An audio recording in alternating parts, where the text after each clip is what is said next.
Hello again, everyone, and welcome to another edition of Infield Fly, talking baseball with you, trade deadline edition of the big show, of the big show. I'm Rob Fisher, Atlanta Braves fan. Look at Murph, I've changed my allegiance. I got a beast mode Ronald Acuna Jr. shirt on.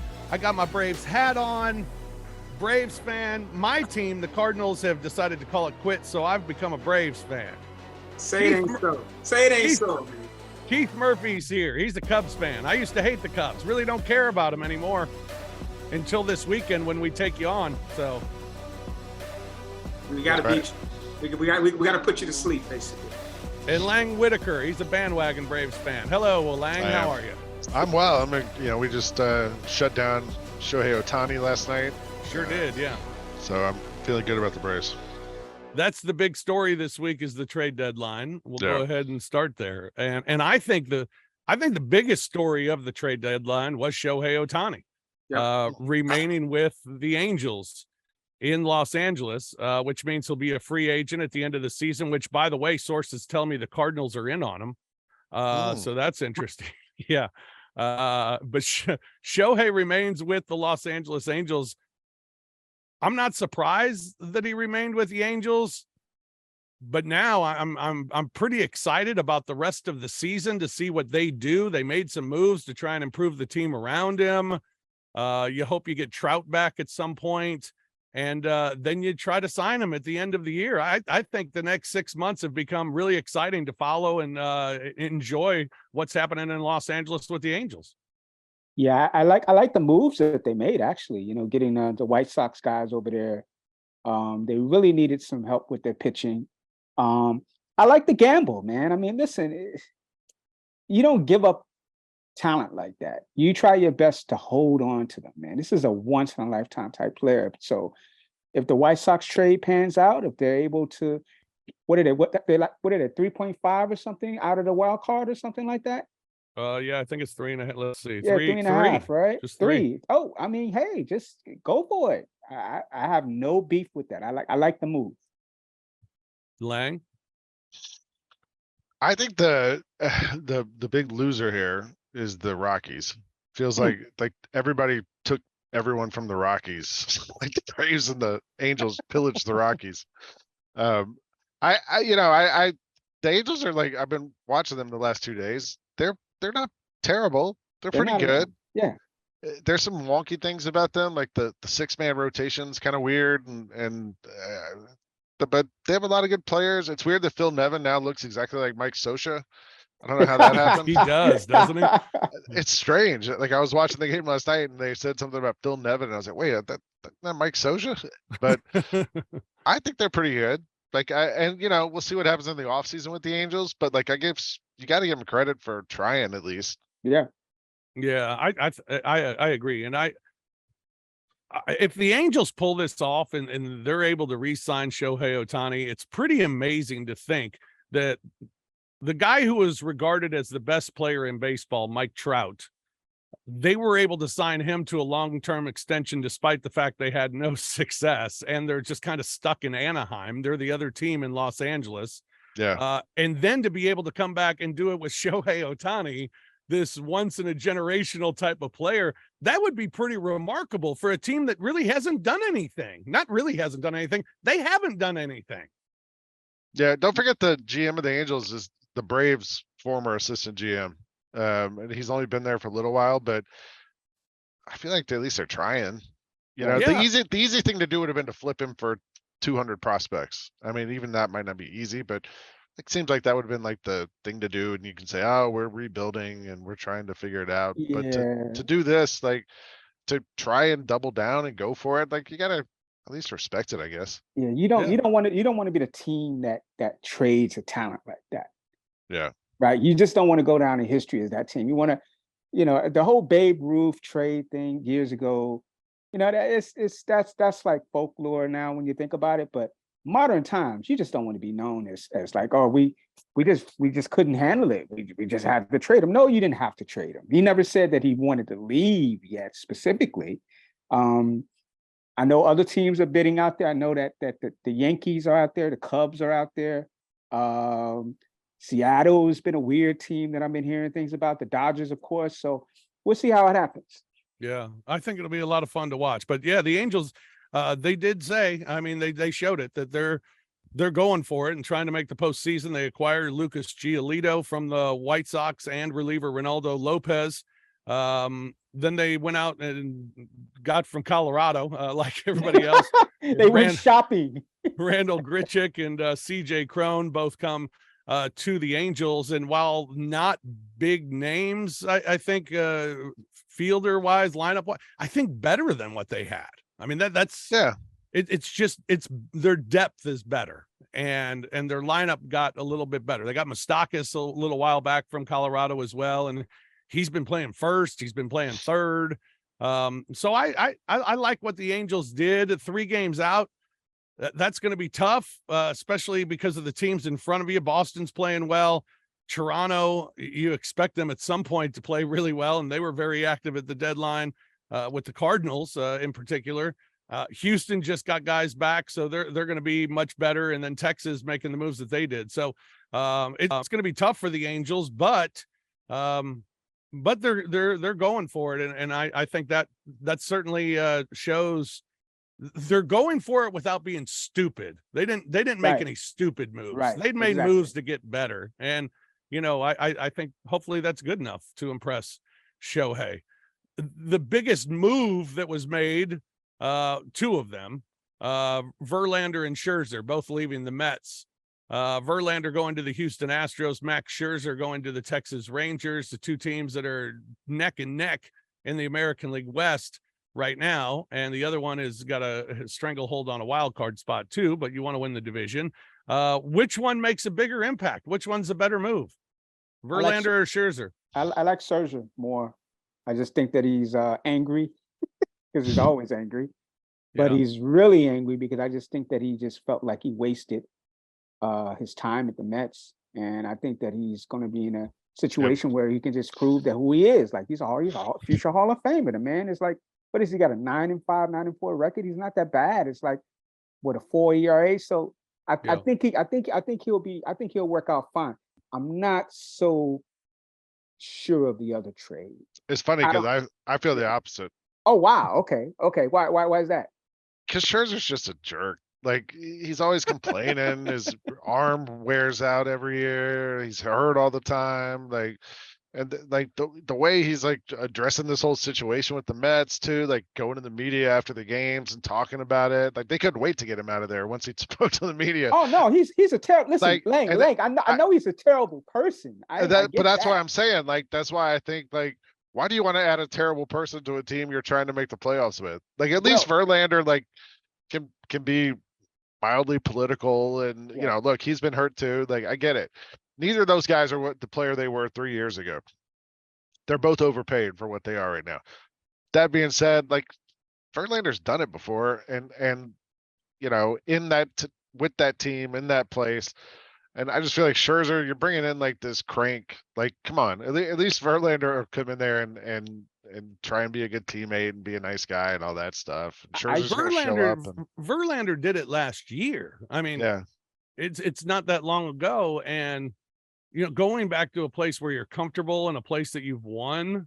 And you know the general manager and all these people, like, you know, there's a lot of connections there. Yeah, I think it's a real comfort for them that, you know, and Framber Valdez, as we saw last night, throwing a no-hitter. I mean, Framber Valdez he's their ace. And I don't think Verlander has to be. And they've had injuries with their pitching staff. So I think it's a huge addition for Houston. Although I'm with you with Scherzer too, Murph. I think that the Rangers, everybody thinks this trade was made and it's like, oh, Scherzer's their ace. He's not. He's not. But I don't think he has to be. Yeah. You know, you got Dane Dunning's been unbelievable. Evaldi's been incredible. And then you got Haney, who you can throw in there as well. And you know, and then Scherzer. I mean, Scherzer could be your third guy. And to me, if I'm throwing Max Scherzer in game 3, I'm pretty happy with it. This is my point. And they picked up Jordan. I forgot Jordan Montgomery from the Jordan Cardinals Montgomery comes too. over as well. Listen, But he can't throw strikes. I get I get the crank thing. I get that. He's a malcontent. He complains all the time. But when he's in a winning situation, when he's winning, he shuts his mouth and he'll pitch. If he's healthy. I see. I think that's part of it. I think sometimes that health thing is overplayed with him. Sometimes I just think that he just uses that as a way as a crutch when the team is losing, and he just doesn't want to put. He did it in the playoffs against the Braves when he was on the Dodgers. Remember, he said his arm was sore. He couldn't pitch. That was after he got shelled. Well, that's it. Yeah, he did get shelled. I think he'll be all right. I think he'll be all right there. I mean, I might be wrong. I've been wrong before, but I think he'll be okay. Yeah, I don't think he has to be a savior, and I think that's good for the Rangers, and I think that's good for Scherzer. But I believe in Verlander more. I believe that Verlander is a bigger asset. But I think Scherzer's great depth in that pitching rotation for Texas. I like Verlander's situation more than Scherzer's. I like the fact that he's, with a kind of comfort team that he's with, that he's familiar with. I just like what's going on in Houston in terms of the lineup and him not having to take on the brunt of being an ace. If you're the third or fourth guy and you're that guy, you're a future Hall of Fame, I think it works out. Yeah. Dodgers made some big moves. They get Lance Lynn from the White Sox along with Joe Kelly, who returns to the Dodgers. They also get Ahmed Rosario from Cleveland in exchange for Noah Syndergaard. And they get Kike Hernandez back from Boston as he comes to the Dodgers. I think the Dodgers, nice move with Lance Lynn. I mean, he's been pitching very well here as of late. He leads the majors in home runs allowed. Here's the thing. As of late, he's pitched well. But the problem was, and this has been Lance Lynn's problem his whole career, even when he pitches well, his team doesn't seem to win. So maybe because he's giving up all these home runs. That could be it. But he made his debut with the Dodgers last night, got the win. I like it. I think it's a nice boost for their rotation to add him. He does throw strikes. But he is a guy, and the problem is his problem throughout his career is when he gets in trouble, it happens quickly. Right. You can't get guys warmed up in time for Lance Lynn. That's a problem in his career.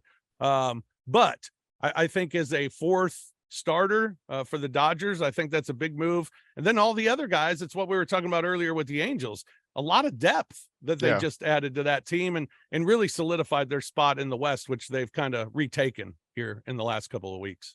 Yeah. I don't know where Rosario and Hernandez play. They're depth. Maybe they pinch hit, they play every once in a while, but I think Hernandez first 3 games he played first, he played second, he played outfield. I mean, he's a guy that can just come in and come off the bench. Yeah. So I don't know. We'll see. I don't the Lance Lynn thing. The Braves were kind of talked about with Lance Lynn, so I was doing a lot of research. Mm-hmm. And I was like, when the Dodgers got him, just say I was pretty happy about that. Wow. Yeah. All right. The Dodgers apparently had a deal to acquire Detroit Tigers youngster Eduardo Rodriguez. Yeah. But Rodriguez has a 10-team no trade clause that included the Dodgers and said, nope. I love it. What is the Dodgers doing on his list? That's what I want to know. Apparently he has family on the East Coast and he didn't want to be too far from the East Coast. Oh, come on, man. It's LA. Come on. What are you doing? That was so great. Yeah. If that's a trade to me. If the Dodgers make that trade, then you're like, oh wow, that's changed. That changes things. Lance Lynn, he's 36 years old. Yeah, I mean, all the moves that we've talked about here, even Scherzer and Verlander to an extent, has been bolstering depth more than anything else. And I think that's why it wasn't the most exciting trade deadline. Yeah. Right. That's why the biggest story was a guy who wasn't traded. Right. In Shohei Ohtani. The next big story of the trade deadline, however, was Keith's Chicago Cubs, because they didn't trade people. The Cubs turned into buyers They get Candelario from Washington back in the Cubs organization. A good pickup there, but most importantly, Stroman's still a Cub, Bellinger's still a Cub, Happ's still a Cub. Kept the band together. Listen, I think that's just the best move. When you're looking at being down 3.5 games, 3 games here, and the fans are just clamoring, just settle down and just play baseball, man. Don't do anything crazy. Don't trade. The whole Stroman thing just bugged me. For like, if you're thinking that this guy is not going to repeat what he's doing, then you've seen that story 100 million times, man. You never know. You never know if somebody's just hitting their stride.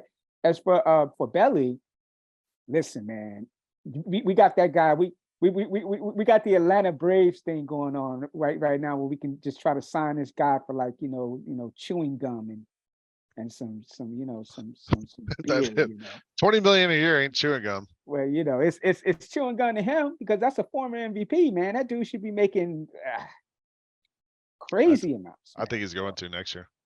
Yeah, I mean, he's going to at least get hit over 400 in July. Yeah, he's at least going to get like 80, 100 easy. So I keep him, hold on to him. Good faith. We took a chance on him. He was on the scrap heap. We brought him up. We coached him up. He's back to himself. I like this team. I like where we're going. Yeah, go Cubs, go. And I like how we just beat Cincy's brains in last night after taking that horrible loss. Well, it looked like we was about to come back, man. We was this close from coming back, but yeah, the 20 to 7, was it 20 to 7 or 26? It was 20 to something. They were hitting off. Maley was pitching for Cincinnati, and just that wasn't pretty. Yeah, it was Bugs Bunny time. So I was happy with that. Yeah. Lang, our Braves. Yeah. Picked up 3 relievers. 2 of them from the Rockies, 1 from the Rangers. What do we know about these guys? Anything? We flipped one of them already. Well, the guy they got the Pierce, what's his name, from the Rockies. He's the one who's actually going to probably play. Pierce Johnson. But then they got the Taylor Hearn was the guy they got from the Rangers, and they flipped him to the Royals for Nicky Lopez, the infielder. That's right.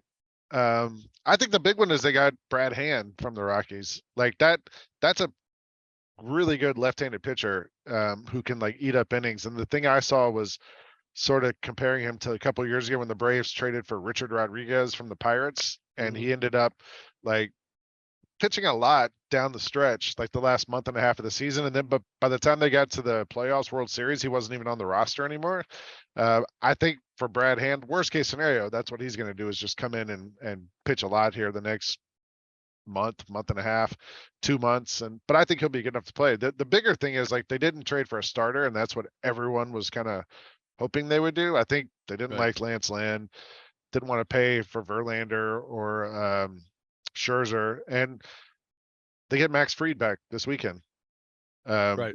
Well, that's like making a trade, basically. So, And then apparently next week they get Kyle Wright back. They got AJ Minter back yesterday in the bullpen. Dylan Lee's coming back next week. So they're like, I think they kind of feel like just get to this point. And look, they're 30 games above 500. Yeah, I was about to say that. I don't even know. No starting pitching really, other than Charlie Morton and Spencer Strider and a rookie Bryce Elder. Like that's it. So get to this point, don't go all in, just keep waiting for guys to get healthy, get back. And I think the bullpen pitching staff's just going to be a lot better because of that.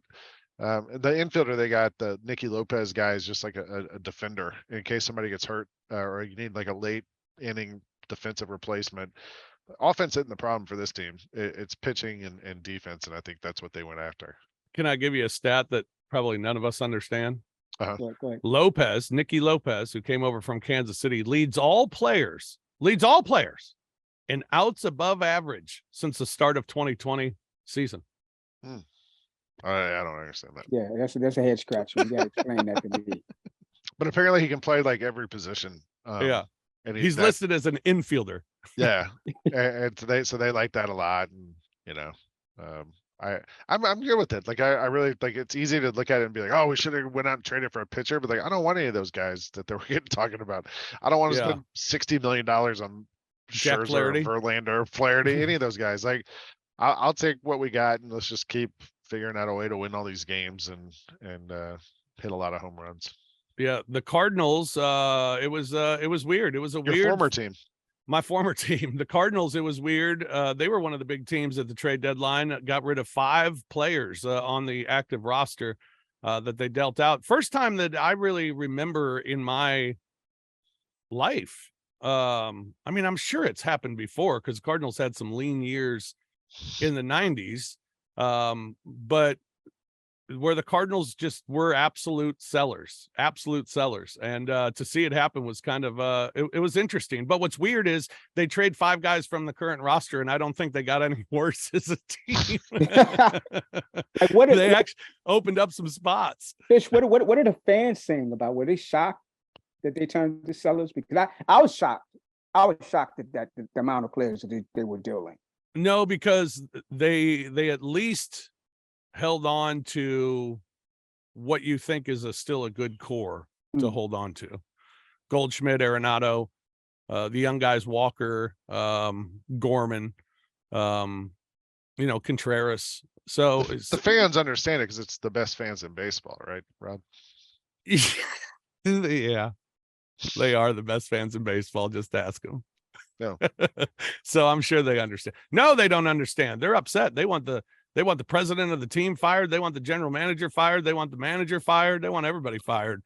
But I mean, you trade Jordan Hicks, who was just a nightmare earlier this season. You trade Genesis Cabrera, who wasn't happy in his role. You trade Paul DeYoung, who you've just been scuffling with him for years now on what he can do. All of them traded to Toronto in all separate deals. You trade Jordan Montgomery to Texas. I think it's a good move for Texas. Montgomery seems like one of those guys. He's a really good pitcher. His numbers don't bear it out this year. But when he got traded to the Cardinals from the Yankees, come on, he was really good. He was the Cardinals' best pitcher down the stretch last year and into the postseason, and then probably came into this season as their ace. Now he was 3-7, but he was their ace. But I think making a move, putting him in another winning situation where he can go out and pitch and has a good team around him to put up runs, that was the biggest thing. He never got any run support. So I think he's a good pickup for Texas. I like that move for them. I wanted to love Jack Flaherty. I wanted to. And the injury slowed him down, and then he kind of became snippy, and I started to not like Jack Flaherty a little bit. And then watching him pitch this year, I really didn't like Jack Flaherty. But I think he's got all the talent in the world. He could be great for Baltimore, or he could just be what he is and has been this season for the Cardinals. And if he's that, he'll be okay, streaky, have a great game, one game, and then come out and get shelled the next.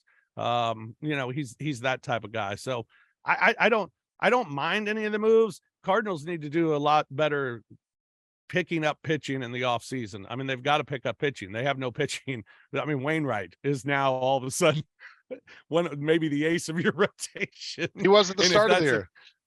Yeah, and when that's the case, you're in deep trouble. So it'll be interesting. The bad news is Brendan Donovan of the Cardinals, he just got put on the injured list. He had some elbow issues that he's got to get surgery on, so they shut him down for the rest of the season.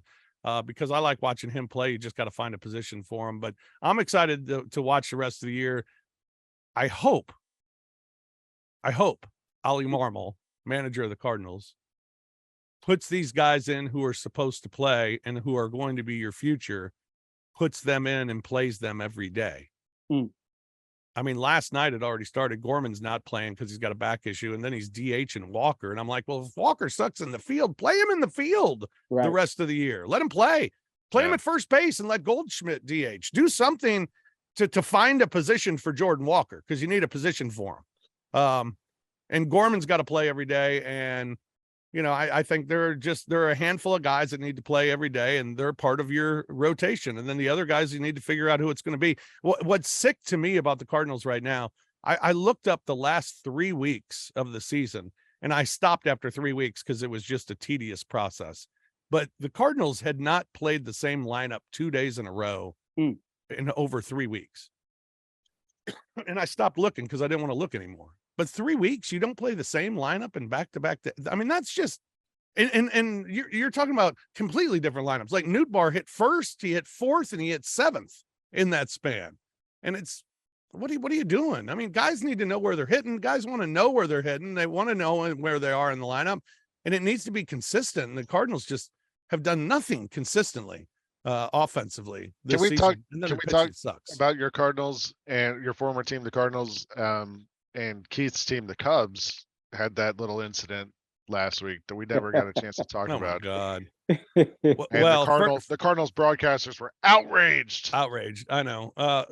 Keith, congratulations on the 8-game win streak for the Cubs. 6 of them came against the Cardinals. So I don't know how much that counts.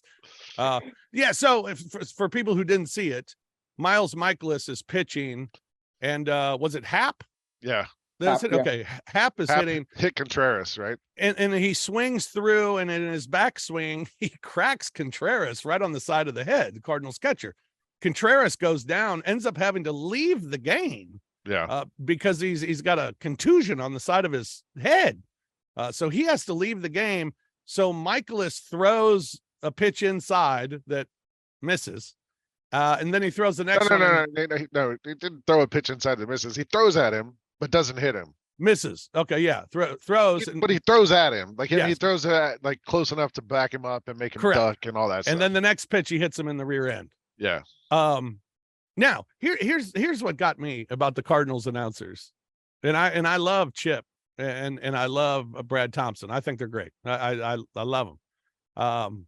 But they initially said when Michaelis threw at him the first time, yeah, well, okay, he's sending the message, Right. and then the next pitch he hits him and he says, okay, well, I guess the message has been sent. And then Chip said, yeah, and Happ knew it was coming. I mean, if you watch Happ was just kind of turned into it like, okay, he's throwing at me again, and turned into it and took first base. And they're like, okay, now it's over. And, he threw at him. And so, well, wait a second. The rules in baseball are if you throw at someone intentionally, you're thrown out of the game, period. Exactly. There doesn't need to be a warning. You're thrown out of the game.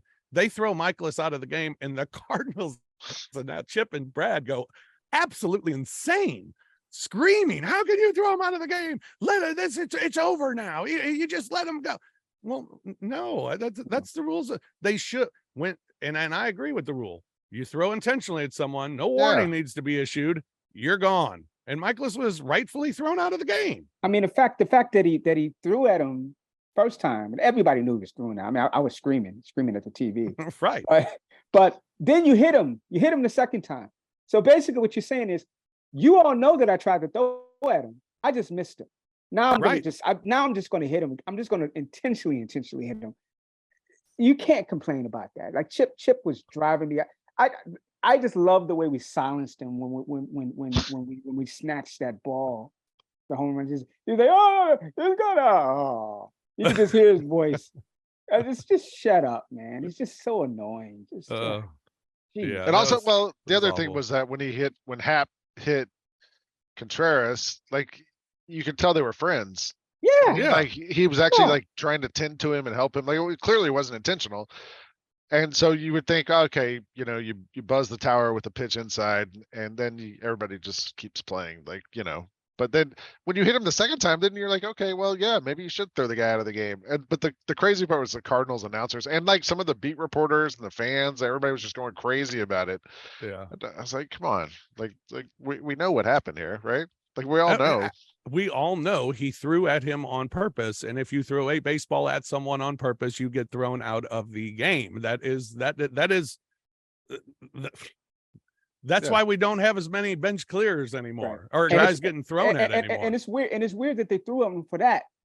That was everybody could see that was an accident. Yeah. Like that play happens sometimes in baseball where the catcher's a little too close to the batting Marcelo box. Zuna hits dudes like every 2 weeks. Yeah, like he it does that happens. crazy It swing. happens. And I've never heard of anybody intentionally trying to hit somebody as payback for that. I've never heard of that. It did make me think of when I was working for GQ. I interviewed Pedro Martinez one time as he was transitioning to the TBS booth. I actually just Googled this so I could read it directly. And I asked him, I said, you famously said you would drill the ghost of Babe Ruth in the ass. Is the ass the best place to drill somebody if you have to hit a batter? And Pedro says, well, you know, what I said about Babe Ruth was more to get the media off me about the curse of the Bambino. It's too bad nobody ever gets the other part. And then he starts going on about how much he respects Babe Ruth. I said I didn't believe in curses. The Bambino is a good man. He did a lot of things for the community. I know this way to get the media away from me, not talk about the curse anymore. I said that. I have all the respect. He's a symbol of baseball. I don't want to disrespect the Bambino ever. I said, okay, but is that still the best place to hit or batter? And he goes, yes, they're in the ribs. So he did hit him in the ass. Like he clearly knew where he was throwing it and not trying to hurt him, right? Like he was clearly throwing at him at his ass. Yeah. So, Literally. I mean, baseball suspended him 5 games. Yeah. They, just you know, one start, right? Like yeah.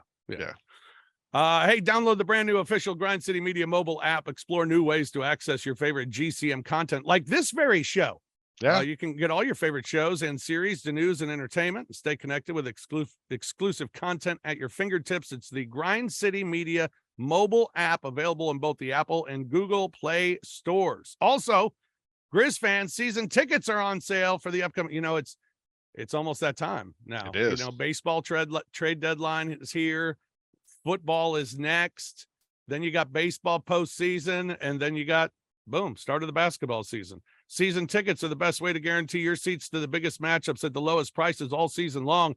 For more information, visit grizzlies.com/season tickets or call 901-888-HOOP today. Oh, excuse me. All right. I'm going to read off a couple of other trades that were made. Just tell me, all right, interrupt me if there's any, if you think there's any interest in these. Tampa Bay got Aaron Savali, pitcher from the Cleveland Guardians, excuse me. I think it's again good for the rotation. They got some guys hurt, so they needed to fill some spots. Brewers got first baseman Carlos Santana from the Pirates and outfielder Mark Canha from the New York Mets. I like those. Yeah, I like that move. All right. Unfortunately, I like that move because I just did not want the Brewers to get better. The crazy thing was too, the Guardians selling 1 game out of first place. I know. They decided we're a 500 team. We're only 1 game out of 500 or out of first place, but we might be able to win this division by selling. But the weird part was also like the Guardians traded for like Syndergaard, who's been a disaster. Yeah. And Savali is good. Yeah. Like and he's under like team control for a couple of years. Like that seems like a weird, if you're going to sell, but like to do that seems kind of odd. Yeah. And they traded Josh Bell as well. He goes to Miami. Miami also got David Robertson, the Mets former closer. And in his first game with the Marlins, he was trying to hold on to a save for Alcantara, and he blew the save. So the Mets stayed with him. And the Guardians, they also got Gene Segura and just waived him. Yeah. Like in the thing. So I don't know. Yeah. Miami got Josh Bell from Cleveland. Also, they got Jake Berger from the White Sox. I didn't, the one thing of all those Mets trades, the one I didn't like was trading Montgomery to the Marlins.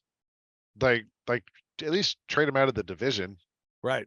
You know, like that seems, I mean, maybe they knew he was going to blow saves with the Marlins, but I would like at least send him to the Central or the West or the American League or something. Yeah. Phillies acquired Michael Lorenzen, starting pitcher from the Tigers. He fits in with the Phillies. He's got the long hair. He's a grinder. So he fits in with their culture. What do you call them? Culture? What do you call them? Hippies or something? Yeah, that sounds like what is just grimy. Arizona got closer Paul Sewald from Seattle, and they got Tommy Pham from the New York Mets. This Tommy Pham continues to make the rounds in Major League Baseball right before fantasy football season too. That's true. San Diego with the Padres, they were rumored to have everyone on the block. Soto could be traded. Josh Hader could be traded. Neither of them traded. Which, when Soto's name came up, I thought it'd be a big deal. I mean, last year it was the biggest trade in the history of Major League Baseball. This year his name comes up and it's like, yeah, they might trade Soto. It was like, what? I thought he was the greatest player in baseball. Although he has been amazing here recently. I sent it to Rob. Like the Vegas odds had Soto's most likely next team to be the Braves. Oh.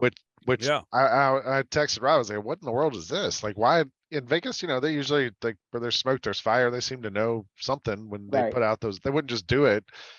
And I was like, at some point they need a left fielder. Like, I don't know if Eddie Rosario is the long-term left fielder there, but Soto is, I don't like, do we need someone to just walk and get on base to get more home runs? But a year ago, before we started recording, I was telling Rob, I was, like last year's trade deadline, there was all those rumors about Soto for days leading up to it, and that huge package they were going to get back for him, and all the prospects, and it's the biggest thing ever. And now it's just kind of like he's just like a utility outfielder or something. Which is it's crazy. Yeah, I was surprised there wasn't more talk about that. Although I guess there was no real smoke leading to fire when it comes to Soto. San Diego did acquire Rich Hill from Pittsburgh along with G-Man Choi. I love G-Man Choi. He had success with Tampa Bay in the postseason, and Rich Hill, it's Rich Hill. Another the Rich Hill thing is but yeah. I mean, I guess he's thinking someone to eat some innings, I guess. Like, we'll do a little Pac-Man thing out there. I don't know. Yeah. All right. Well, there you go. There's the deadline and the wild card standings as they stand today in the American League. Tampa, Houston, Toronto, they are in. Boston, 1.5 out. Angels, 3 out. Yankees and Seattle, both 3.5 out. Although that 3.5 for the Yankees and Seattle seems like about 7. Yeah. It just feels a lot further for them. But the Angels there, Boston there as well. In the National League, San Francisco, Philadelphia, Milwaukee are the wild card teams currently. That has shifted in the last couple of days. Arizona and Miami, both a game out. The Cubbies are 3.5 out. What? Let's go. Let's go, Cubs. All right. Couple of other notes. Framber Valdez, as we mentioned, threw a no-hitter last night against Cleveland. Pretty awesome. He was spectacular for the Houston Astros. And Rob Manfred will serve as commissioner at least through the 2028 season. League owners approved a 4-year extension in Washington, D.C., extending him through 2028. I think while Manfred can certainly be viewed as maybe, well, I guess Goodell's got, Bettman's pretty good too. I was going to say the most hated commissioner, but man, he's got some good company. Oh, Goodell. No. It's good. Goodell's it's Goodell. And for sure. Bettman might be too. But that's not a major sport. Manfred and Bettman are fighting for number 2 on the list. Manfred, you can make an argument that he's been great for baseball. He has. Yes. Right? I don't think he's that hated. Like who hates Rob Manfred other than the players? Because everybody hates commissioners. Yeah, but it's just like the old players who are complaining about the pitch clock and stuff. Always. Like fans love it. Like everyone seems to really enjoy it. And wild card, and I mean, the expanded playoffs, the expanded DH, man. The runners on base and the extra innings, all that stuff. The bigger bases. I like. Listen, you see. First of all, you see more stolen bases. I remember we were talking about earlier this season whether or not that was going to have an impact on people stealing bases. It's been a lot of base stealing this season, man. Like and it's exciting for me, man. I want to see people get on base. I mean, before August, Acuna got number 50, and that's the first guy with 50 since 2017. They mentioned during the broadcast last night before August that Ohtani leads the Angels, I think, in stolen bases. Wow. I think it was Ohtani, but he had like 13 or 14. And the Braves, Acuna's out here just like stealing a base almost every single game now. It's kind of ridiculous. It is unbelievable. And then you got Matt Olson, 35 homers and 89 runs batted in before August. Yeah. Most home runs by a Braves player before August. I was thinking this week, Lang, about our Braves, and I thought to myself, Acuna is clearly the front runner for MVP, right? Yeah. And last week we even brought up the argument of Freddie Freeman, who's having a remarkable season for the Dodgers, but why not Matt Olson? Why wouldn't he be number 2? I mean, my goodness, his numbers are you could. I'm not going to make the argument, but you could make an argument that not you, somebody that Olson's the MVP of the Braves. I mean, I wouldn't make that argument either. But you could. I mean, he's got the numbers. No, he's got the numbers to talk about his value for that team. I mean, geez, how come he's not mentioned for? I understand it's probably because Ronald, but Yeah. Olsen should get a little love. Yeah, he should get some love, but he shouldn't be. He's not the MVP, and he's not the MVP of the Braves. I mean, if you and I make that argument, Rob, people are going to say it's because we're biased. It's our team. Sure. But Olsen is a great hitter. Defensively, it's okay. Like I think Acuna gives you more. Oh yeah, and he all steals facets of the bases. game. Yeah, Right. I mean, he's the best player in the game. No Olsen doubt. also And strikes out all the time. Like he Yeah. might lead the NL in strikeouts. I'm not positive. He did for most of the season, but he doesn't really hit for average. He's just a power hitter, and that's a great role for him. Let him do it. Speaking of strikeouts, I think that's got to be Patrick Wisdom of the Cubs. I saw, I think it was last night, the Reds broadcasters were talking about how, he's got what, 18 bombs on the year, I think.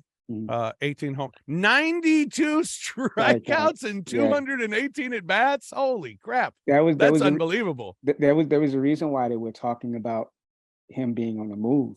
And getting Candelario. Yeah, and getting Candelario. Actually, the National League strikeout leader is Kyle Schwarber. Oh my. 140. 140? Matt Olson has 125. How many home runs does the Schwarber have? Schwarber has 27. Okay. Yeah, and Olson has 36. I don't see Wisdom in here, so I don't know. He's not in the leaders. Yeah, he had 92. Ohtani has 111 strikeouts. Yeah, that's interesting. Well, how about that? And then you have Austin Riley, who's the hottest player in baseball. Yeah. That's all that's going on with the Braves. Cubs won the 8 straight games. I mean, to cut you off, you also have Michael Harris is like raking right now for the Braves. Yeah, he is. A couple of home runs yesterday. Arcia hit one last night. Like Arcia's playing really well. Like your 8 and 9 hitter hit 3 home runs last night for the Braves. Like they had that little stretch where things were kind of shaky, and now they look pretty good.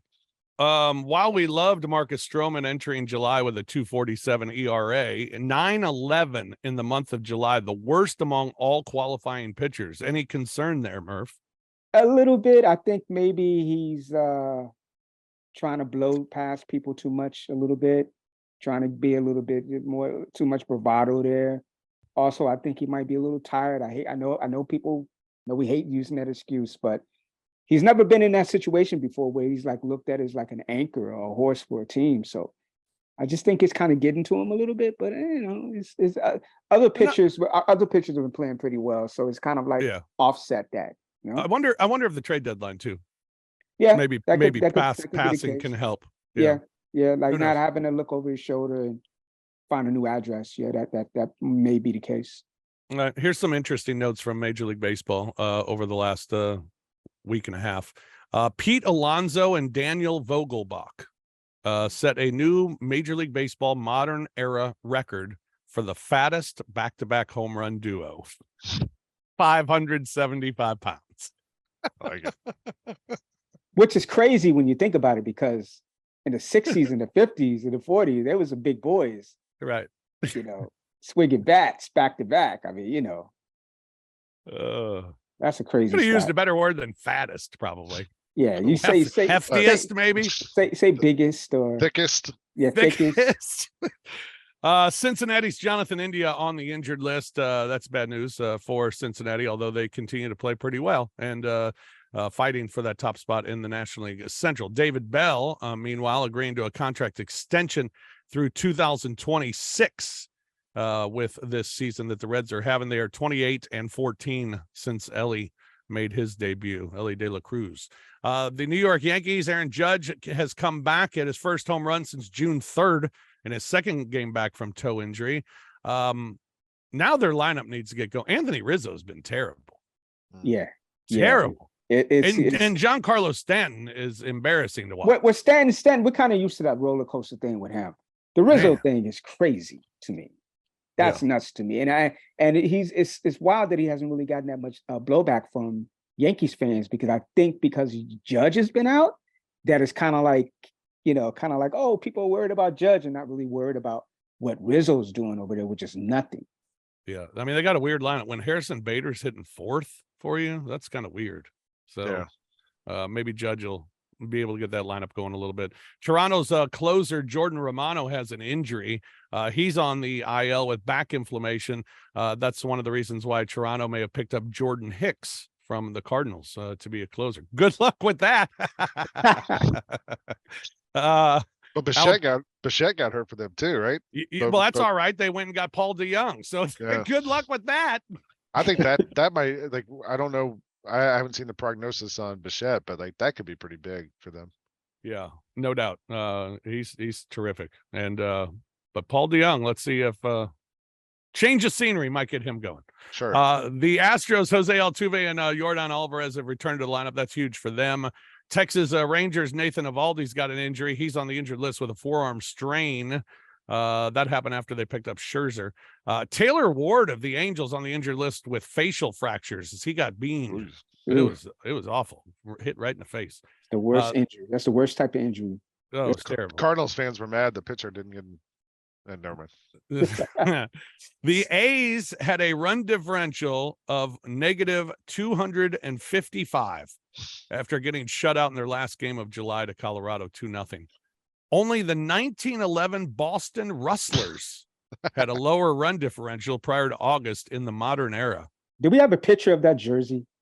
No, but I'd love to see if 1911 is the modern era, how far back we going for the modern era? The wrestlers or the rustlers? Rustlers. Rustlers. They were named like after like people who stole cows. Yes. Yes. Cattle rustlers. Yes. Yeah. So congratulations to the Oakland A's. All right, our guys, Shohei, he's hitting 304 with 39 dingers and 81 RBIs. He's 9-5 pitching, 156 strikeouts. He threw the first complete game of his career, a 111 pitch shutout of the Tigers. It was a doubleheader, and in game 2, he smashed 2 bombs. You got to watch him strike out a couple of times, Lang, but it's exciting to watch him, isn't it? Yeah, it's exciting to watch Spencer Strider shut him down. Oh, for crying out loud. I enjoyed it. Were you at that game, Lang, or did you watch it? No, it was last night. I watched it on TV. Okay. But Strider struck him out to start the game to get his 200th strikeout of the season. Yeah. And then struck him out a couple innings later to get his 204th strikeout of the season. Yeah. Congratulations to Spencer Strider. It was great. Shohei, though, is amazing. Wander Franco, 7 of 19 in his last 5 games with a triple and 2 home runs. He's a batting average up to 267, 13 homers, 49 RBIs. Julio Rodriguez has a 10-game hit streak going on right now. He's got 3 doubles, 3 homers in that streak, hitting 251, 17 homers, 57 RBIs. Juan Soto, last 5 games, he's 10 for 20. On fire. With a double and 2 homers and 6 RBIs. His average now is up to 275 with 22 homers, 68 RBIs. He's putting together a pretty good season. After I was trashing him all earlier the year. He's putting together like a on the edge top 5, top 7 player in the league type season. Like it's weird. Like when we talk about how he doesn't want to really hit and he's just out there just taking walks, but he's been aggressive the past like 20 games. He's been trying to swing at things, man. He's not waiting out there. He heard Rob's criticism. He probably heard my criticism. I hope so. He needed it. By the way, the Cardinals, Dylan Carlson was on the trading block this trade deadline. That's the guy they would not trade for Juan Soto last year. Oh, we remember. Just wanted to remind everyone. Ellie De La Cruz had a 4-hit game at the Dodgers on Sunday. He's got 7 homers, 20 RBIs, and 17 stolen bases. Had his 3rd game with 4 hits. He's the 3rd Reds player since 1900 to record 3 games with 4 hits at the age of 21 or younger. The others are Hall of Famers Sam Crawford and Frank Robinson. How about that? He's good legit. For Ellie. He's legit, man. My betting the Cardinals on a daily basis. I went 3-4 in the last 7. So I'm 53 and 54 betting the Cardinals on the season. So I'm a game under 500, which is not good, but that is still a 6-game lead over the Cardinals themselves. So I got that going for me, which is good. All right, coming up this weekend, the Braves are in Chicago to take on the Cubs. Woo! How you going to stop us, Braves, Murph? That's right. We gotta like I pray that they don't hit anything, because they just come out there just smashing and swinging it. I mean, listen, man, that team is scary. That Hope the lineup is wind's blowing scary. in. The wind's blowing in, something. That the wind. Listen, when they're 8th, 9th, and 7th guy, when you're fearing them, that's a problem. Like I should not have to be worried about pitching to the 8th and the 9th hitter. Like, this is ridiculous. Yeah, but you do. Cardinals will host Colorado 4-3. Toronto will visit Boston for 3 this weekend. Dodgers are in San Diego, and the Houston Astros will visit the Yankees for 4 games starting on Thursday. All right, that's going to do it for this week's edition of Infield Fly. The trade deadline is come and gone, and now we are into August. 2 months left in this marathon that we call the Major League Baseball season. For Lang Whitaker, for Keith Murphy, I'm Rob Fisher. Thanks for joining us here today. We'll talk to you again next week here on Infield Fly.